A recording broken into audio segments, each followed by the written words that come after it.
Hello, good morning students. How are you? I think you'll be fine. Myself Saurabh Rai, again here to present a lecture, deliver on the topic that is purification of drinking water. You know very well, river water or lake water are impure. There are different type of impurities mixed with them. उनके साथ बहुत अलग अलग type की impurities होती है. The impurities are soluble type, the impurities are insoluble type, and the impurities or bacteria are present. Then how can you separate these impurities from water? That's why it is make use for drinking. इसका use इसको बनाया जा सके drinking purpose के लिए. तो today's topic of purification of drinking water. There is the methods. It is a very typical methods. It is a long procedure, but in your syllabus it is mention. That's why we study it. Here is 4 step process. 4 step process. First, that is sedimentation tank. Second, loading tank. Third, filtration tank. And fourth, in chlorination tank. There are the 4 tank we use for purification, and each and every tank have different uses, have different work. जितने भी tank लगाए गए हैं सबका अपना अपना काम होता है. मैंने क्या बोला? मैंने बोला सॉल्युबल इम्प्योरिटीज़ हो सकती हैं, इनसॉल्युबल इम्प्योरिटीज़ हो सकती हैं, और बैक्टीरिया प्रेजेंट हो सकता है. 2 ही 3 तरह की इम्प्योरिटीज़ हो सकती हैं. If you want the drinking water pure, then first of all you will take it on receiver. एकदम आराम से फोकस करके देखिएगा. सबसे पहले हमने इसको रिसीवर में ले लिया, जितना भी जो भी वाटर हमको प्योरीफाई करना है. First, from receiver water pass through the sedimentation tank. First of all the water from receiver pass through from sedimentation tank. Here the insoluble heavy impurities, here the insoluble heavy impurities are separate out from the water. यहाँ कैसी impurities को separate out किया जाता है? जो heavy solid particles जो present हैं. And here water allowed to stand for some time. यहाँ वाटर को कुछ देर के लिए रोका जाता है. And the solid impurities which is insoluble in this water are settled down. यहाँ पे क्या होती है? वो नीचे बैठ जाती हैं, settle down हो जाती हैं. कौन? Solid impurities which is not soluble in water. Okay? थोड़ी देर के लिए, जैसे आप घर पे पानी पीते हैं, बहुत से ऐसे हैंडपंप आते हैं जिसमें से सैंड पार्टिकल्स आते हैं, जिसको कहते हैं, घर पे बोलते हैं कि उस मशीन से बालू आ रहा है. लोग बोलते हैं, आपसे बोला जाता है कि थोड़ी देर के लिए उस पानी को छोड़ दीजिए. तो सैंड पार्टिकल क्या होते हैं? सेटल डाउन हो जाते हैं. वही काम यहाँ पे करते हैं हम. जो हमारा सेडिमेंटेशन टैंक है, इसमें वाटर को अलाउ करते हैं कुछ देर रुकने के लिए, जिससे कि जो सॉलिड इम्प्योरिटीज़ है वो यहाँ पे सेटल डाउन हो जाए और वो इनसॉल्युबल है. After that solid impurities which is not soluble in water may be possible, which is very small and having low density. हो सकता है कि जो आपकी impurities present है किस फॉर्म में? solid फॉर्म में. soluble है? नहीं है, insoluble है.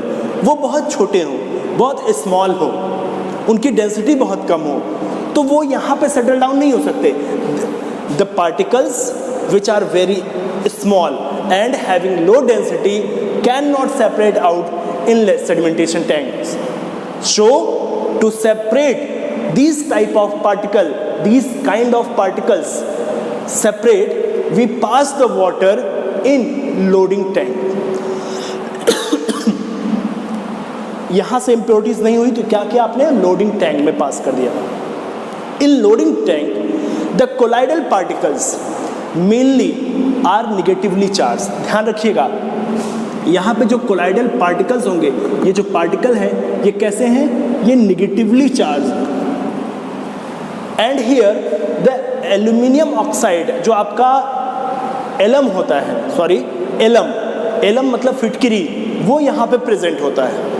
ओके, अब जब एलम प्रेजेंट होता है तो एलम का जो आपका एल का पार्ट होता है, एल्यूमिनियम का पार्ट, जो पॉजिटिव पार्ट होता है, वो इस निगेटिव पार्ट को अट्रैक्ट कर लेता है। When water pass in loading tank, the aluminium plus ion of alum neutralize the colloidal particles, और जैसे ही उसको न्यूट्रलाइज करता है, जो आपके कोलाइडल पार्टिकल्स हैं वो नीचे सेटल डाउन हो जाते हैं। लोडिंग टैंक में किसकी हेल्प से, एलम की हेल्प से। It means that to tank used for separate out insoluble impurities. First type of impurities are large in size and second type of impurities is small in size. After that, water pass in filtration tank. Many type of impurities like very small which is soluble in water, यहाँ पे insoluble था, which is soluble in water, not separate out by sedimentation tank or by loading tank. This impurities which is soluble in water cannot separate by sedimentation tank or loading tank. So to separate out these type of impurities, we pass the water from loading tank to filtration tank. And here the three layer of gravels are already present. The lower layer is only gravels, coarse gravel, and the upper level is gravel and the upper level is fine sand. मतलब सबसे ऊपर sand के छोटे छोटे particles होते हैं, उससे नीचे ग्रेवल्स मतलब जो आप बजरी बोलते हैं जिसको, गिट्टी बोलते हैं जिसको, वो उससे नीचे वो होता है, और उससे नीचे कोर्स ग्रेवल मतलब मोटी गिट्टी।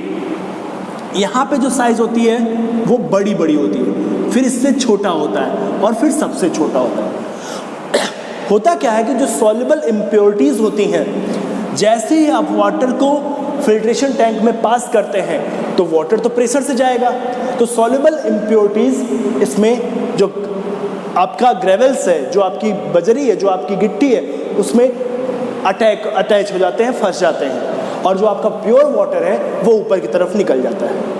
ठीक है, थ्री लेयर में।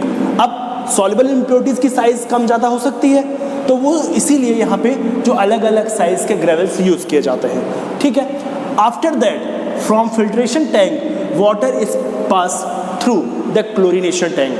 अब बोलेंगे sir why we pass the water in chlorination tank, to separate out the impurities means that is bacteria.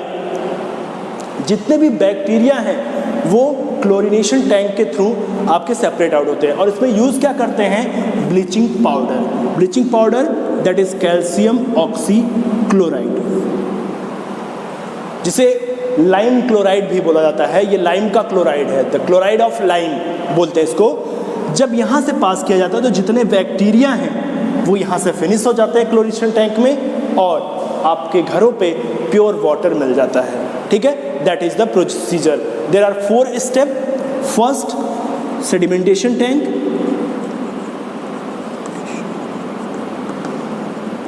Sedimentation tank में क्या, heavy particles which is insoluble. दूसरा, लोडिंग टैंक, लोडिंग टैंक में क्या, small particle which is insoluble. Third, filtration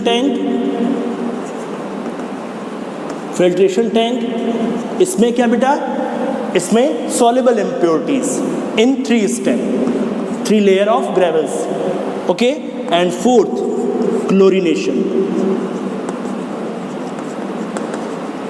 chlorination. Chlorination में क्या?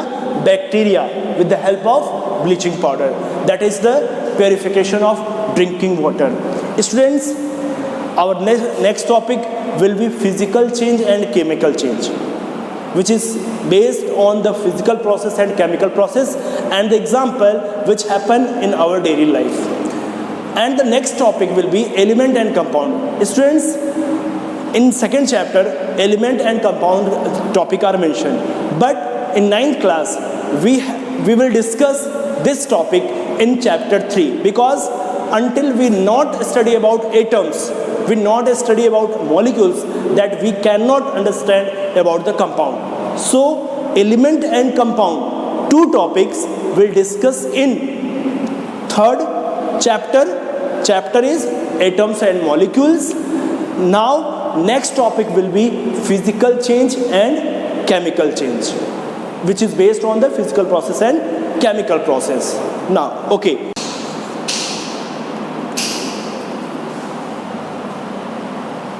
Physical and chemical change. Students, in our daily life many type of change occur.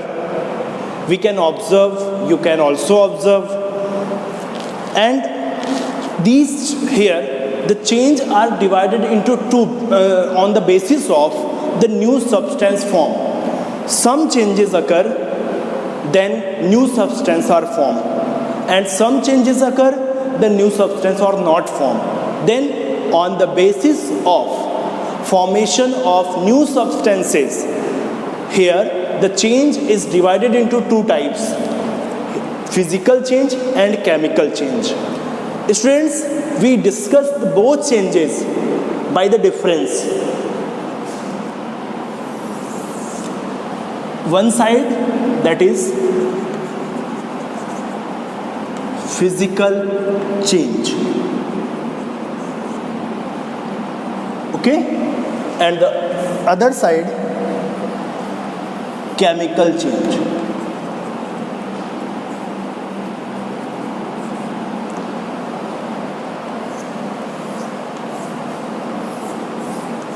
Okay, we discuss one by one. As I told you, on the basis of new substance formation, then the new physical change are that change in which no new substance is formed. Those changes in which no new substance is formed. No new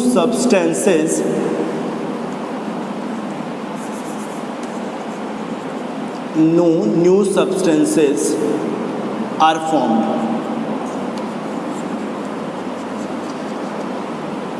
And here the change in which new substances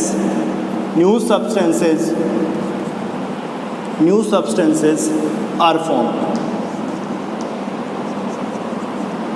कोई नया substance बनता, कोई नया compound बनता, कोई नया molecule बनता हो, तब आप उसको बोलेंगे क्या?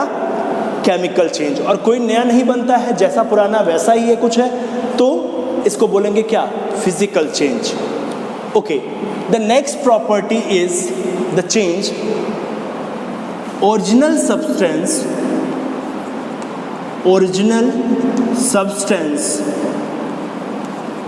substance does not lose their identities.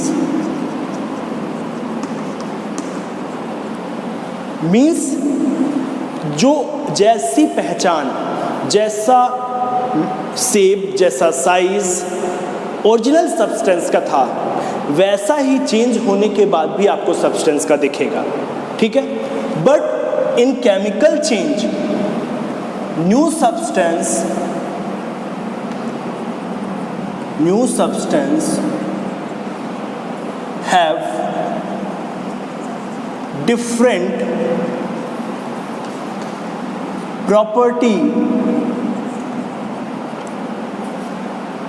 from original. that is original substance lose their identity, lose their identity. Okay, the next property is this change can be converted back. It means that जैसे आपने A से B बनाया, फिर आप B से A ला सकते हो. It means that it is reversible change or reversible process. In chemical change, this change cannot be converted back. इसका मतलब इसको वापस नहीं लिया जा सकता. एक बार आपने अगर A से B बना दिया तो फिर आप B से A नहीं बना पाएंगे. So it is irreversible change or process. Okay, these are the important line by which we can say that this is the physical change and the chemical change. It is reversible change, it is reversible process, so it is not permanent. गए और वापस आ गए, A बनाया, A से B बनाया और B से A बना दिया, तो इसका मतलब it is temporary change या temporary change. और paper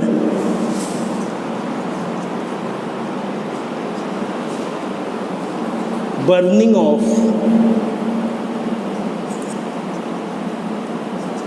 magnesium ribbon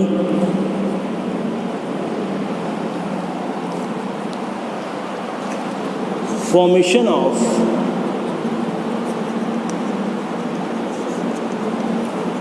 iron sulfide,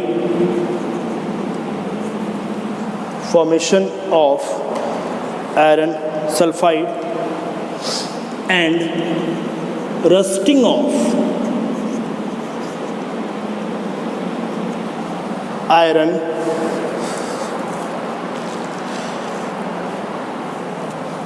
and burning of H2 hydrogen gas in air. Now we discuss in detail with the help of the following example. One by one हम एक एक example उठाएंगे और सारी property को इस पर सेट करेंगे. Melting of ice, how can we define it? That is the physical change. ये आइस है, चलिए ये मान लीजिए आइस का टुकड़ा है आपका, आपने इसको मेल्ट किया तो किस में कन्वर्ट हो जाएगा? ये वाटर में कन्वर्ट हो जाएगा. और फिर से आप इसको फ्रीज कर दीजिए तो ये आइस में कन्वर्ट होगा कि नहीं होगा? तो अच्छा, वाटर की ice tasteless, water tasteless. It means that ice not change their original property.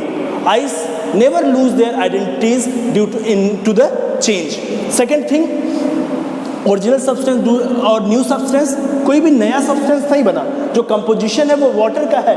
H2O ice का भी फार्मूला होगा, H2O वाटर का भी फार्मूला होगा. This change can be converted back, freeze किया और वापस ले लिया. It is reversible process change. भाई अगर हमने आइस से वाटर बनाया और वाटर से आइस बना लिया तो रिवर्सिबल हुआ कि नहीं हुआ? After that it is temporary change. Temporary तो हुआ ही है, थोड़ी देर के लिए वाटर, थोड़ी देर के लिए आइस, थोड़ी देर के लिए वाटर, थोड़ी देर के लिए ice. Same here, boiling of water. Water को, अब यहाँ पे वाटर है आपका, चलिए आप इसको with the help of steam heat boil करिए. बॉयल करने के बाद क्या होगा? ये वेपर में होगा और किसी कंटेनर में ऐसा रखिए क्लोज हो जाए. वेपर क्रिएट होगी और फिर से कंडेंस होगी, वाटर में हो जाएगी. तो वाटर वेपर तो हुआ ना फिजिकल चेंज, टेम्प्रोरी है, कन्वर्ट बैक हो जा रहा है और जो आइडेंटिटी है उसको लूज नहीं कर रहा है। इस टुकड़े से भी लिख लिया, इस टुकड़े से भी लिख लिया और इस टुकड़े से भी लिख लिया। तीनों टुकड़े व्हाइट कलर के ही लिख रहे हैं और जो लिखना चाहे वो लिख सकते हैं। It means that breaking of chalk, it is a physical change, but it also can be converted back or not? No, it can not be converted back. हाँ, अगर आप सारे पाउडर, जितना पाउडर इसका गिरा हुआ है, आप उसको कलेक्ट कर लो, उसके बाद उसको उसका सोल्यूशन बना के आप उसको फ्रीज करो तो उसको कन्वर्टेड बैक भी हो सकता है। तो ब्रेकिंग हुई लेकिन आइडेंटिटी लूज नहीं हुई, तो ये आपका फिजिकल चेंज हो गया आपका। Glowing of an electric bulb, आपने स्विच ऑन किया तो बल्ब जल गया, उसका जो फिलामेंट है वो बर्न हो रहा है, ग्लो हो रहा है। अब जैसे ही आपने स्विच ऑफ किया, बल्ब फिर से वैसा दिखने लगा, तो जो चेंज हुआ था वो वापस आ गया, तो converted back, physical change. Next, preparation of solution, जैसे आपने कॉमन सॉल्ट और वाटर का सोल्यूशन ले लिया ना, कॉमन सॉल्ट वाटर का या शुगर वाटर का ले लिया, तो आपने प्रिपेयर कर दिया, उसमें क्या होगा, साल्ट या शुगर अपनी आइडेंटिटी लूज कर देगा ना, लूज करेगा ना, सॉलिड कैरेक्टर लूज करेगा, लेकिन टेस्ट लूज नहीं करेगा। तो टेस्ट लूज नहीं किया, वाटर ने अपनी आइडेंटिटी लूज नहीं की, तो फिजिकल चेंज। और अगर इवेपरेट करा के वाटर हटा देंगे, आप सारा वाटर इवेपरेट करा देंगे, तो आपको साल्ट या शुगर वापस बैक मिल जाएगा, तो that is the physical change. Come on the next chemical change, burning of paper. ये पेपर है हमारे पास, ये पेपर है, इसको आप बर्न कर दीजिए, एस बन जाएगा, फिर से आप इसको पेपर नहीं बना सकते हैं। That is the permanent change, that can not be converted back. Okay, next, burning of magnesium ribbon. इसको हम लोग लैब में देखेंगे, मैग्नीशियम की रिबन होती है और उसको अगर जब बर्न करेंगे in the presence of heat, तो वो मैग्नीशियम ऑक्साइड के पाउडर में कन्वर्ट हो जाता है और फिर से उस मैग्नीशियम ऑक्साइड का पाउडर, जो वहाँ मैग्नीशियम ऑक्साइड बनता है, मैग्नीशियम रिबन हीट के साथ कोई दूसरा सब्सटेंस था, मैग्नीशियम ऑक्साइड का पाउडर न्यू सब्सटेंस है, तो वो अपनी आइडेंटिटी को लूज कर सका है, उसको आप कन्वर्ट बैक नहीं कर सकते हैं, that is the chemical change. Formation of iron sulphide, जब आयरन को सल्फर के साथ मिक्स करते हैं, रिएक्शन करवाते हैं, तो आयरन सल्फाइड बनता है, फिर से आयरन सल्फाइड को अलग करके आयरन और सल्फाइड नहीं बना सकते हैं। एंड रस्टिंग ऑफ आयरन, जंग लगता है, आपके घर पे विंडो होगा, गेट होंगे लोहे के जो है, उस पर जंग लगता है, आप उस जंग को साफ कर सकते हो, लेकिन जितना लोहा आपका नुकसान हुआ वापस उसमें लगा नहीं सकते हो आप, ठीक है ना। आप वेल्डिंग करेंगे, कुछ और करेंगे, बट रस्टिंग ऑफ आयरन आप उसको कभी सही नहीं कर सकते हो, जितना रिएक्शन हो गया उतना हो गया, उतना लोहा आपका, आयरन आपका खराब हो गया, वो रस्ट के फॉर्म में निकल जाएगा। And burning of hydrogen gas in air, hydrogen gas को एयर के साथ बर्न कर लीजिए, वो भी आपका केमिकल चेंज होगा, न्यू सब्सटेंस वाटर फॉर्मेशन होगा आपका, तो उसमें भी आपका परमानेंट चेंज है, वो टेम्प्रोरी चेंज नहीं है, that's why is a chemical change. Students, it is most important topic in because it's use in daily life, इसका यूज जो होता है वो डेली लाइफ में होता है, इसलिए बहुत इंपॉर्टेंट है। As I already told you, the topic of this chapter, element and compound will be discussed in next chapter 3rd, atoms and molecules. So you don't have any type of confusion कि sir इसको क्यों नहीं discuss किया। इसको discuss नहीं करने के पीछे रीज़न है, जब वो क्लास पढ़ाएंगे तो आपको बता देंगे, ठीक है। तो इस तरह से ये आपका लास्ट टॉपिक था सेकेंड चैप्टर का। Today totally the second chapter is finished. अब सेकेंड चैप्टर में कोई ऐसी चीज़ नहीं है जो आपको नहीं पढ़ाई गई हो। अब हम लोग का क्या काम है, अब हम लोग इस पे एक्सरसाइज करेंगे, इस पे होमवर्क करेंगे, इस पे वर्कशीट करेंगे, सेमिनार का टॉपिक मैं आपको दूंगा, सारा कुछ आपको प्रिपेयर करना है। तो that all about the physical change and chemical change and the topic is chapter is totally finished. Students, one more thing, separation का application, what type of particle can be separated by following methods, ये and what method you use for the separation of such type of particle. ये 3 question आप अच्छे तरीके से prepare कर लीजिएगा, ये एग्जाम में आपको पूछा जाएगा। और जो क्वेश्चन पूछे जाने वाला है वो मास परसेंटेज, वॉल्यूम परसेंटेज में पूछे जाने वाला है। और जो क्वेश्चन पूछा जाएगा आपका difference between true colloidal suspension पे पूछा जा सकता है। और जो क्वेश्चन पूछा जा सकता है टाइप्स ऑफ सोल्यूशन में पूछा जा सकता है। तो ये ऐसे टॉपिक हैं जो आपके लिए बहुत इंपॉर्टेंट है। So prepare it carefully and स्वस्थ रहिए, मस्त रहिए। Good luck and have nice day. Thank you.